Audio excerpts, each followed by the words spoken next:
asalaamaaleykum wa rahmatullah mbokk internet yi dal leen ak jàmm ci chaîne bi le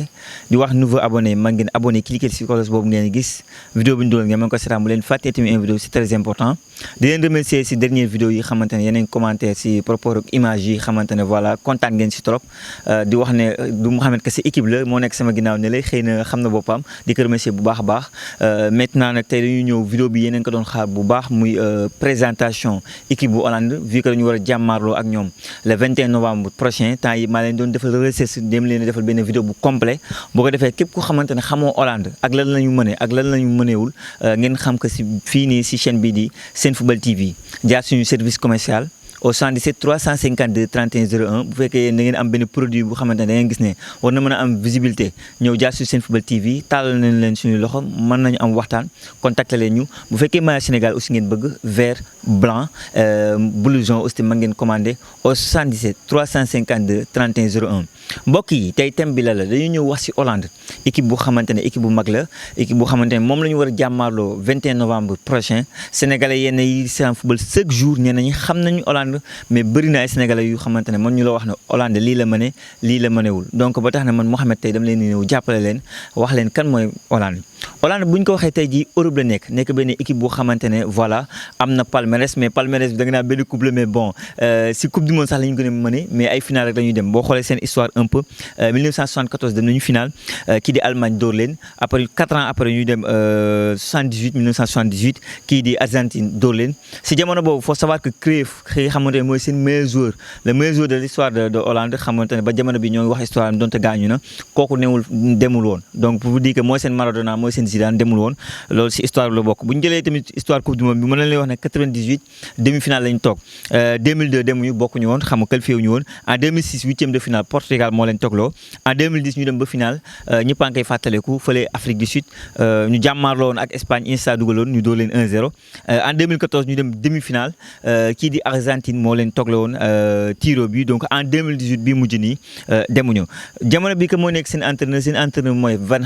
Gaal nag nekkoon Manchester United yéen ñu bëri xam nañu ko moom moo leen yoroon si diggante l'an 2000 2001 yor leen 2012 2014 après nag échec bi ñu am Coupe d'Europe République tchèque moo leen toogloo huitième de finale si la ñu andiwaatee Van Gaal donc Van Gaal jamono bi moo fi nekk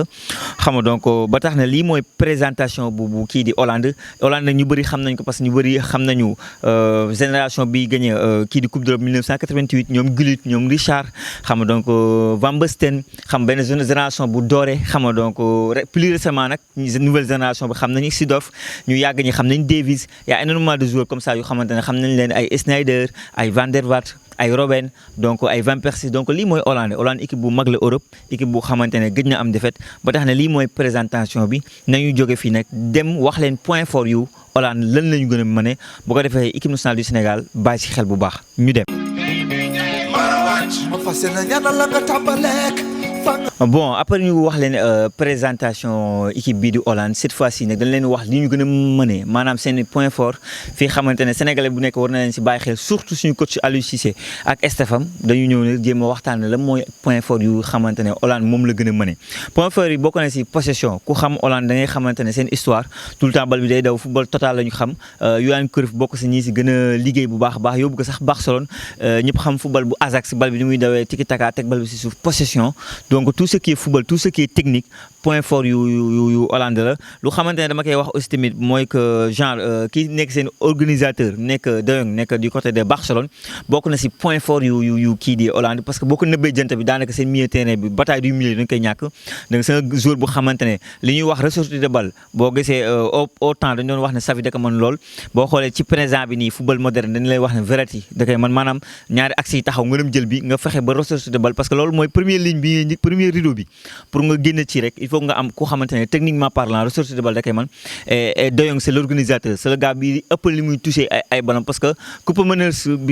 Miners bi nekk à côté c'est un gars bu xamante ne am na volume de jeu nekk championnat Italie Atlanta mais De Jong c'est un force de l'équipe nationale du Pays-Bas bokk keneen koo xam ne dama koy wax Dumfries je pense que ñëpp moom la ñu xalaat jamono bi il faut savoir que le dernier jogante Serie A dafa génn si gaañu c'était contre Atlanta mais mooy force bu kii di bu Hollande mais en même temps mooy seen faiblesse je veux dire par là que moom day andi surnombre on sait que dañuy jouer en 3-4-3 kii di entraîneur moom lay classé jamono bi dem fra à chaque fois day monter andi surnombre et loolu day doon permettre kii di de Ligt dem côté latéral droit bu boobaa dañuy nekk 4 défenseurs donc avec le ballon et sans le ballon lii di Hollande dañuy jouer différemment et Dumfries c'est mooy seen point fort c'est comme Hakimi c'est mooy latéral moderne et il est bon défensivement et offensivement donc day joxe ay passes décisives avant dernière passe day dugg ci biir jeu bi donc c'est quelqu'un boo xam ne day andi surnombre mu nekk koo xamante ne point fort la bu kii di Hollande leneen loo xamante ne point fort la bu Hollande mooy balle arrêté yi xam nga souvent dañu naan balle arrêté Sénégal si war a dugal lu bëri ñi naan Henri Saivet ñi naan Pape Matar Sarr war nañ ci mën a jàppale faut savoir que équipe bu Hollande dañoo mën balle arrêté bu ne balle arrêté nag mooy coup franc ak corner et dañoo am 2 joueurs yu mën a mbëkk bu baax baax kii kenn ki xam ngeen ko bu baax moo nekk Liverpool di Virgil van Dijk nekk seen capitaine il est très bon de la tête dafa mën a mbëkk trop sax macha allah keneen koo xamante ne c'est ça de Ligt boobu nekk du côté de Bayern coéquipier de Sadio Mané li nu mel da ko confirmer Ajax confirmer que du côté de Juventus et récemment nii rek si quelques matchs da ngay gis ne à chaque fois bu demee mën na sax dugal but donc bon de la tête donc et on sait que ñun dernière coupe du monde bi li ñu xañ coupe du monde ñu qualifié de finale donc cumul de carton jaune la corner moo am ñu dugal ko ñu ñàkk muy contre Colombie donc cette fois ci nañ ci bàyyi xel parce que coupe du monde ay détails lañ lay ñàkkee parfois c'est pas dans le jeu c'est pas tactiquement c'est pas un philosophie moo lay gagné mais détail maanaam benn coup franc benn kii donc force bu Hollande la bu ñu basé wu surtout que dañoo mën a football dañoo mën a jouer nii rek bàyyi bal arrêté yi xamante dañ koy xeeb donc c'est très important seen force la leneen loo xamante ne dama koy wax mooy changement de système bi pour moi je trouve que seen entraîneur dafa leen tàmmaloo autant pour moi que bu ñu jouer nii ñu commencé en 3-4-3 mën nañu jouer à 4 défenseurs mën nañu jouer 4-4-2 mën nañu jouer 4-3-3 mën nañu ñëwaat si 3-4-3 je veux dire le fait que mu fexe ba dugal si ay bopp joueur am philosophie bi changement de système si benn match ñu changé si 3 fois lu ñu mën a bàyyi xel je pense que en vidéo kii di staff bu Aliou Cissé war nañ ci liggéey bu baax a baax parce que dans le match nii tak mën nañu changer affaire yi vite fait donc changement de système boobu ma gis bi ma ràññee bu baax a baax bi ma def c'est très important leneen loo xamante ne dama koy wax c'est Depay malheureusement dañu naan alhamdulilah pour ñun dañu ne dafa forfait de jouer c'est un force c'est le match moom mooy parce que day décorer mën na gaaw na mën na tirer mën na xel mën na dribbler day percuter day xam nga il a énormément de choses donc kooku aussi tamit foog ñu bàyyi ko xel et pour man force buy gën a rëy bu kii di Hollande mooy la collectif xam nga souvent dañu naan man Hollande xool naa équipe bi quoi en fait bi may def recherche dama xool Hollande xool Sénégal ma jël jour par jour ma ne mais Hollande ñii garaaw équipe bi taxaw ko tàng noonu mais seen force dëgg boo xoolee Hollande mooy collectif bi maanaam équipe la ñu gën a am que ay joueurs nii individuels donte Depay mu ngi fa équipe la ñu gën a am parce que faut savoir que kii di Van Gaal mu ngi doon jouer en 4-3-3 avec Wijnaldum mais Wijnaldum saison bi gis ngeen dafa am gaañu du côté de Roma xam nga donc il n'a pas pu continuer donc loolu war nañ ko bàyyi xel et aussi leneen loo xamante ne dama gis ne seen force la mooy pressing bi ñuy def xam nga pression boobu ñuy bi xam nga dañ koy def équipe adversaire yi xam nga donc ñëw def première attaque bi xam nga donc andi surnombre loolu boo ci génnee rek. man franchement point fort am la parce que bu la najee si sa axe noonu boo tiitee rek commencé paniquer rek mën na nekk benn problème pour l'équipe nationale du Sénégal en tout cas force bi laa gis ils sont très bons techniquement parlant ils touchent le bon avec Koppin Mainers Bergwijn xam nga donc ça bal bi day daw Blind derrière il est bon dans les relances et comme ni mu leen ko waxee seen latéral droit bi nekk Inter franchement il est extraordinaire c'est un joueur bu xamante ne franchement day andi surnombre il est bon défensivement il est bon xam nga donc offensivement donc ku ñu war a bàyyi xel la tout ce qui est technique tout ce qui est possession nañ leen bal bi boo leen ko xañ nga li ñu gën a mëne donc mbokk yi lii moo nekkoon point fort bi ñu dem si point faible yi.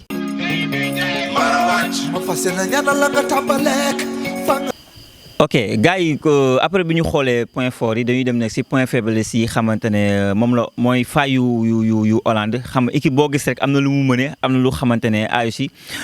premièrement man pour man mooy impact physique bi xam nga donc man déjà que ma xool ne techniquement parlant avec Koppin Mainers et Bergwijn noonu ci kanam ak kii di De Jong c'est technique dañuy jouer à une touche de balle ma gis ne nag impact physique boo ko andee boo andee benn un gars agressif un gars boo xamante ne surtout man pour man c'est le match de Gana Gueye pour man pour man Gana Gueye c'est le gars bi xamante ne mën na dem harceler De Jong et comme ni mu leen ko waxee kii di De Jong boo ko nëbbee jant bi rek franchement la bataille du milieu da nga koy gagné donc De Jong c'est le gars bi xamante ne moo ëpp li muy touché ay bal et que am naa benn pourcentage bi mu am fii mooy que ñoom seen match 60% des ballons voilà ñoom ñoo koy téye et la plupart De Jong moo ko yor donc De Jong mooy organisateur bi boo ko nëbbee jant bi déjà pour man c'est un point faible parce que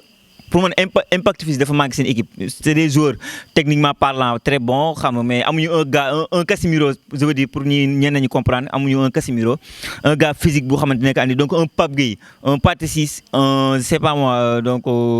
un Nampalys Mendy mën nañu andi quelque chose même si man je préfère benn Pape Gueye je préfère benn bi Pape Gueye day andi taille que n'a pas Nampalys Mendy. Pape Sarr c'est plus un joueur technique à la xam nga donc teg bal bi si ñoom soit on joue techniquement parlant ñu jëm xeex ak ñoom mais pour man li ñu war a gën li nga xamante ne seen point faible la pour man impact physique amuñu ko amuñu ay joueurs yu xamante ne physiquement parlant voilà ils sont costauds mën nañu xeex ak yooyu donc la bataille du milieu boo ko gagné rek gagné nga ko. leneen loo xamante ne dama koy gis man je trouve que dañoo am benn défense bu yéex à part Ake parce que Ake faut savoir que Ake waru woon jouer sax am na beneen joueur bu nekk Inter de Milan mais kooku droitier la mais Ake gaucher la te 3 défenseurs la ñuy jouer je vois que dans un contre un boo ko amee en équipe nationale du Sénégal que ça soit Ismaïla Sarr que ça soit même peut-être Iliman Ndiaye bi xamante ne il est bon un contre un et même Bamba Dieng qui va vite boo xamante ne puissance bi muy dégager franchement mën na andil problème surtout kii di Delite man li tax ma gën ko seetaan bokk na si Bayern Munich parce que ñun ñëpp xam nga ne ñu ay sénégalais lañ dañuy xool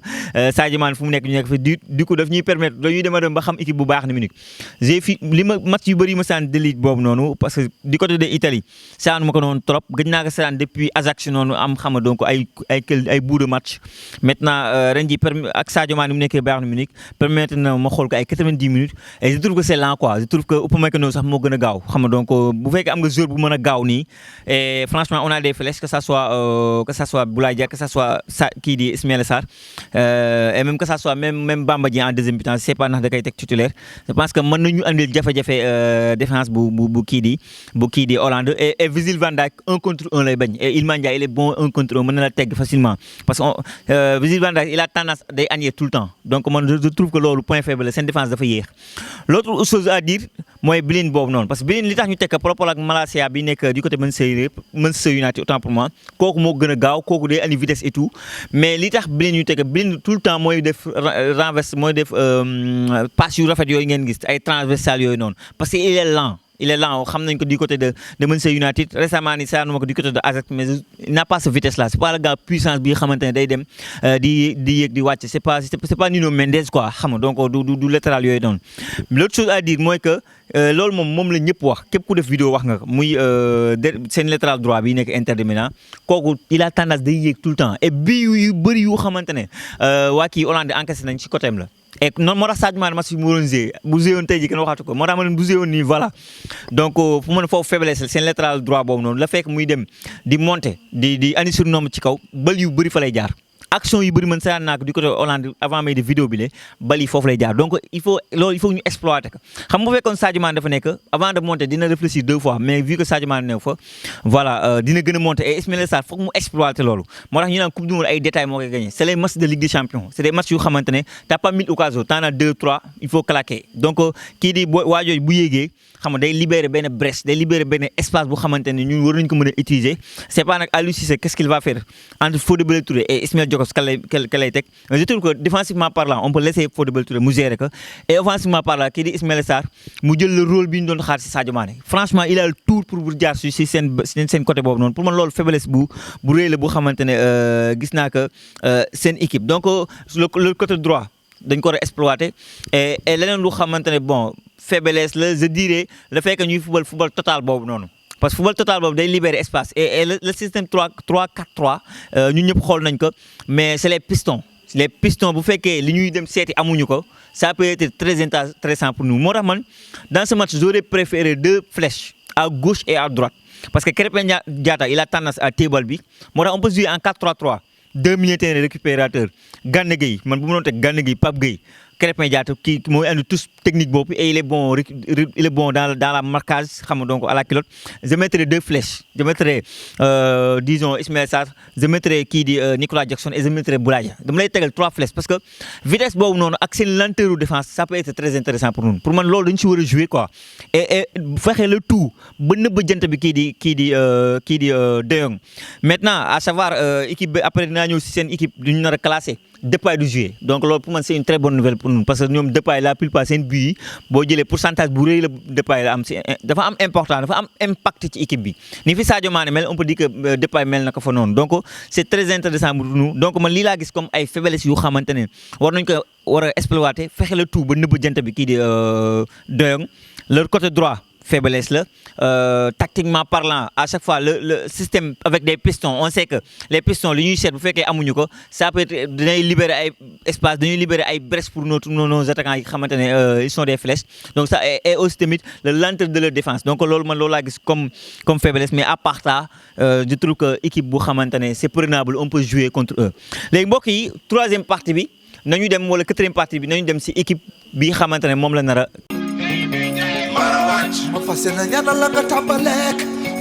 bon dernière partie bi nag dama leen di andil ñoom équipe bi ñu nar a classé xam nga donc moom laa leen andil à peu près wax leen joueurs yi xamante ne peut-être xamuñu leen comme gardien bi fële kan lañ fa nar a teg faut savoir que ancien gardien de Barcelone si li seen boobu moo fa doon góolu mais après mu am gaañu 2 mois dañu jël gardien boobu teg ko lan moo tax ñuy teg gardien boobu mu ngi nekk du côté de Fribourg